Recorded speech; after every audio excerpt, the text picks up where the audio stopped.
Medical self-help is an emergency measure to be used only in cases of sudden or extraordinary misfortune. If people require medical care in the course of normal, everyday living, they should always be treated by a doctor. However, when disaster strikes, you may not be able to obtain trained medical aid in time. There are many forms of disaster. They can happen to you and your family at any moment. This film is one of a series on medical self-help. Its purpose is to teach you what to do in an emergency situation when there is no doctor. This powerful X-ray machine, a tool of medical science, is being used for healing purposes. The radiant energy it emits is able to kill all living tissue within its beam, both sick and healthy cells of the human body. Its invisible rays so highly penetrative that protective shielding with lead glass windows must be used. X-rays are much like the gamma rays of radioactive fallout. We began our picture with X-rays because you are all to some degree familiar with their effects. But radioactive fallout is another matter. If you're like most people, it creates many questions in your mind, and you have doubtless read or heard some falsehoods and misconceptions. This film will tell you what you need to know about fallout so that if our country is ever subjected to a nuclear attack, you can help yourself and your family to survive its dangers. For fallout is probably the most dangerous product of nuclear disaster in terms of the number of people who could be affected. It is also the one from which we are best able to protect ourselves. Let's examine what happens when a nuclear weapon is exploded near the Earth. First, there is blast, or the pressure wave created by the explosion, along with heat, the most intense ever created on Earth. Both will extend great distances from the point of the explosion, from 1 to 20 or 25 miles, depending on the size of the weapon. However, the further away you are from the site of the explosion, the less are the chances you will suffer the fatal effects of blast and heat. There is yet a third immediate result of a nuclear detonation: initial radiation. The final effect is residual radiation, the main concern of this film, or radiation that follows the explosion and one that may remain at high altitudes for some time before falling back to Earth. What exactly is residual radiation? Our sun, like other stellar bodies of the universe, is a giant nuclear furnace burning at temperatures of millions of degrees, while emitting various types of radiation. Among these are gamma rays, shorter in wavelength than their closest neighbor, X-rays. The Earth's atmosphere prevents these radiations, dangerous to the health of man and animal, from reaching our planet. However, when a nuclear weapon is exploded, man is creating on Earth, in the splitting of atomic nuclei, his own nuclear furnace to produce the gamma and beta radiations of outer space. Let's see now just how this radiation is created. At the time of the burst, vast amounts of dirt, stone, and other debris, vaporized by the heat of the explosion, are sucked up into the rising clouds. As the mushroom cloud forms, these particles are made radioactive, for as they cool and condense, they are contaminated by residue from the bomb. These particles, when they fall back to Earth, are what we call radioactive fallout. Can you or anyone else predict with accuracy the pattern by which fallout particles will return to Earth? The answer is no, for fallout will depend on the number, size, and location of nuclear weapons exploded, and the direction of upper air currents. Let's, for example, explore the fallout produced by one of these nuclear weapons. It sends its column of radioactive material up to 80,000 feet, or about 16 miles or more above the Earth. Here, the radioactive particles, beginning to drift downward, are at the mercy of upper air currents that vary from day to day. Descending at various altitudes through many different layers of air that may be moving at varying speeds and directions. Thus, winds on the surface of the Earth give little help in determining the direction or the occurrence of fallout. Meteorologists, with their special instruments, however, can appraise altitudes as well as the total distance fallout will be carried. In a nuclear attack, keep tuned to your local radio station. It will keep you posted where fallout is taking place and its approximate amount. Though you may be able to see this dust once it reaches the Earth, you cannot see or detect the radiation it emits without the aid of radiological instruments. Nor can you taste, smell, or feel this radiation. Why is fallout so dangerous to human and animal life? Because each particle gives off radiation as if it were a tiny X-ray machine. This radiation consists mainly of gamma rays, which are extremely penetrating. Like X-rays, gamma rays are able to injure, even destroy the cells of our body if we are exposed to a sufficient dosage long enough, or if we eat or drink material contaminated by fallout particles. Exposure to gamma rays can make you sick, can even cause death. However, no matter how long one may be exposed to fallout, he does not become radioactive, nor can anyone catch radiation sickness from him like a contagious disease. In fact, this radiation cannot make anyone or anything radioactive. Now let us suppose that fallout has descended on this can. We'll let salt represent fallout dust. The particles don't go through the tin. The radiation does, but radiation is harmless to all except living material. It has no effect on the food inside. Now, if you wipe away the fallout particles, or better still, wash them away, the food inside cannot be contaminated and is perfectly safe to eat. The same is true of all foods and liquids that have been protected by packagings or containers, even the thinnest layer of cellophane. If you don't swallow the dust, there is no ill effect. If water for washing is in short supply, canned goods that may have been exposed to fallout can be handled safely with a piece of paper towel. Use one sheet of paper to lift the can and turn it upside down. There is no dust on the bottom. Now dispose of the paper.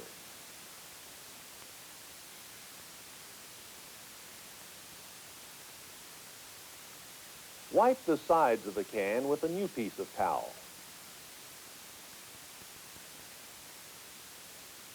And don't forget to put the contaminated paper in a covered receptacle. Now open the clean top. There will be no harmful particles in the food itself.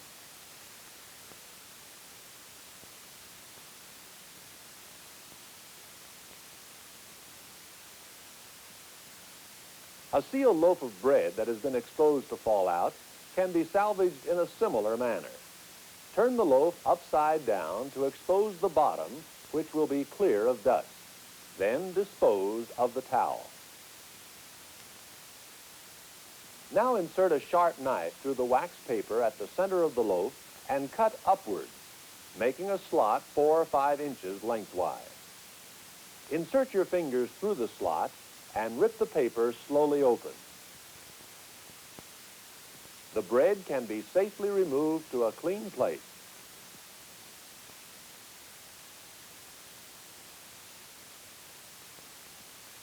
Finally, dispose of the wax paper. Contaminated vegetables, such as potatoes, can be pared like this. Use a clean piece of newspaper and, working first in one corner, cut off one end. Move to a clean surface of the paper and peel in this manner.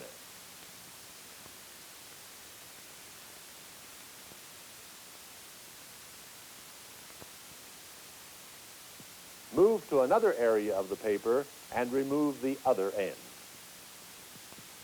Dispose of all peelings and soiled paper carefully. After handling any contaminated food containers or vegetables, wash your hands. Fallout dust is dangerous, but it can be dealt with by following safe procedures. There is another widespread legend, the fear that fallout spells death to all life on Earth. The plain fact is that even if a great number of nuclear weapons were exploded, the resulting fallout would cover only a small area of the world's total land mass. The real concern then is this: if we are in that area, how do we protect ourselves?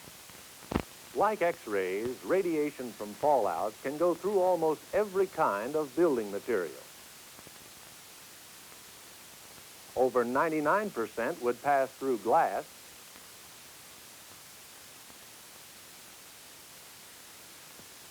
66% through wood sheathing,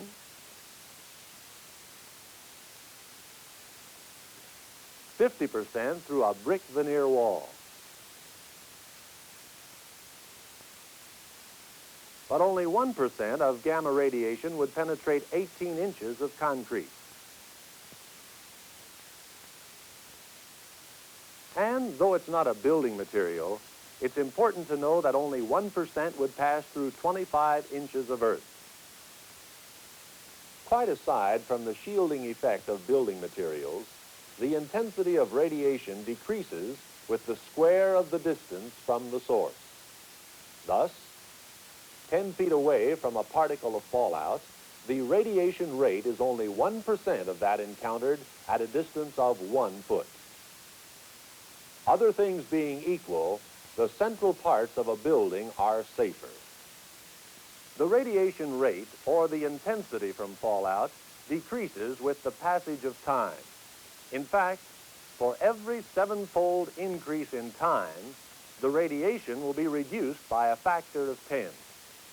That means that at 7 hours after the explosion, the radiation level will be about 10% of its intensity at 1 hour. At 49 hours, it will be about 1%.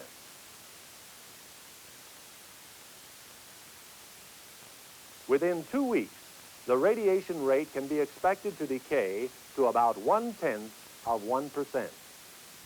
Therefore, the most vital period to seek protection from fallout is the first few days after nuclear attack, even more so the first few hours.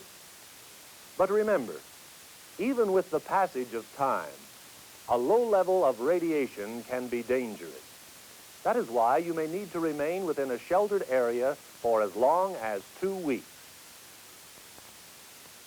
These, then, are the 3 basic factors in protection against fallout: time, distance, and shielding. Time, meaning the longer you stay protected from fallout, the safer you will be. Distance, or the further away you get from fallout, the safer you will be. Shielding, meaning the more mass or weight you put between yourself and fallout, the safer you will be. You have often seen this sign on buildings. It means that indoors is a public fallout shelter, one of many and various kinds of buildings in your community that are similarly identified. Architects and engineers have carefully surveyed the shielding qualities of these areas to ensure they offer a minimum protection factor of 40 or more, meaning that in the event of fallout from a nuclear explosion, the mass and weight this shelter will place between you and the source of radiation will make you at least 40 times safer than if you were outdoors. Each of these shelters will hold at least 50 people and has been stocked by the government with austere supplies. food, water, sanitation equipment, medical kits, and radiological instruments. But what about millions who live in suburbs or rural areas, often far beyond quick walking distance of the nearest public shelter? With foresight, you can have a home shelter for the protection of your family, built from specifications and cost estimates for various types of shelters provided by your local civil defense office. The home shelter should be stocked with supplies of food and water sufficient for 2 weeks. Here you are afforded time, distance, and shielding if and when fallout so dangerous to human health should ever occur in your community. Just how much radiation can you receive without becoming sick? We measure exposure to gamma radiation from fallout in units called Roentgen. They're the same units used to measure X-rays, named for Wilhelm Conrad Roentgen, the discoverer of X-rays. People and animals may develop radiation sickness if they have been exposed to large amounts of radiation over a short period of time. Few people become sick who have been exposed to a total radiation dose of 100 Roentgens or less. However, exposure to more than 300 Roentgens over a period of a few days will cause sickness, may cause death. And if you receive an exposure of 600 Roentgens in that same period of time, death is almost certain. How can you tell just how much radiation you've been exposed to? These are the instruments commonly used to detect and measure radiation. They are part of the equipment supplied to the radiological monitoring team of every public shelter. With them, you can determine not only the total amounts of radiation received, but also the dose rate per unit of time, or the dose rate in Roentgens per hour. This is the dosimeter, conveniently shaped to be worn on one's person at all times. It is able to measure the total accumulated radiation exposure in Roentgens.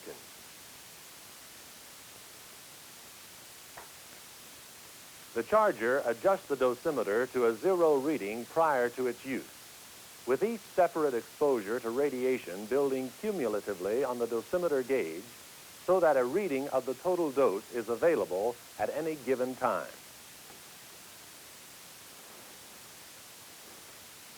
Next, the Geiger counter. This instrument measures radiation in fractions of Roentgens per hour within or outside the shelter.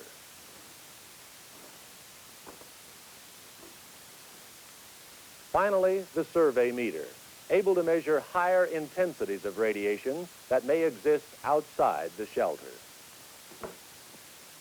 For home shelters, detection and measuring instruments are available from commercial sources. However, most householders will rely chiefly on their portable radios to receive readings as they are taken by civil defense monitoring teams. If there is a nuclear attack and you survive the initial effects of an explosion, you will have at least a half hour to get to a public or home fallout shelter. Therefore, to be safe from radiation sickness, get into the best available shelter as soon as possible. Once there, stay put, because each time you're exposed to fallout radiation over a period of a few days, the dosage continues to build until it reaches dangerous quantities. If you're among those compelled to travel through a fallout area on essential errands, there are certain rules to follow. Protect your body with boots or rubbers, gloves, headgear, and outer clothing that can be removed before you re-enter the shelter. On returning, brush off the rest of your clothing thoroughly, as well as any parts of your body that may have been exposed to fallout. If sufficient water is available, wash your face and hands carefully. Remember, These are the dosages of radiation as they affect human health. 100 Roentgens, little or no effect. 300 Roentgens, sickness or death. 600 Roentgens, death. Recovery from radiation sickness is nothing new. Patients who are treated by X-rays routinely experience this sickness and get over it. Of course, the dosages they receive are carefully measured. Just as in combating the virus of the common cold, your general state of health will often govern how quickly you can throw off the effects of mild or moderate radiation sickness. In an emergency situation where there is no doctor, always treat radiation sickness by treating its symptoms. In fact, these symptoms are often similar to those produced by extreme anxiety or emotional stress. So it's best not to try to determine their cause. I repeat, do not try to diagnose. Merely treat the symptoms, just as you would if they were the result of any other type of illness. These are the symptoms of mild as well as moderate radiation sickness, one or more of which may appear shortly after exposure to fallout. Fatigue, loss of appetite, nausea, vomiting, prostration. The treatment is rest. For nausea, you may give the patient any of the commercial preparations that settle an upset stomach, or 1/2 teaspoon of baking soda in a cup of water. Tea and other hot liquids may be helpful. When a high fever is present, apply cold wet packs. Aspirin also tends to reduce the fever. In severe radiation sickness, along with the early symptoms, other symptoms may appear a week or more after exposure. Recovery is possible, but it'll take longer. The symptoms are diarrhea, inflammation of mouth and throat, loss of hair. For treatment, control the diarrhea and give aspirin and warm water gargles. People are naturally alarmed at the thought of bodily changes that may follow severe radiation sickness, such as loss of hair or sterility.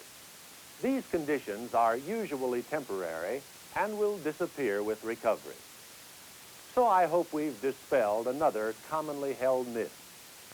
You can get over radiation sickness just as you get over many others.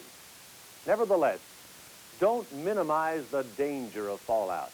Remember, its effects are cumulative. The only real protection against it is to take shelter. Now, let's review some of the outstanding facts we have learned in this brief exploration of a vitally important subject. Fallout is composed of trillions of particles of dust that are made radioactive by residue from the nuclear weapon during the aftermath of the explosion. In a nuclear attack, depend on your local radio station to tell you where fallout is taking place. You may be able to see some of the fallout dust when it reaches the earth, but you cannot taste, smell, or feel the radiation itself. The gamma rays given off by fallout are able to injure or destroy the living cells of our body if we are exposed long enough.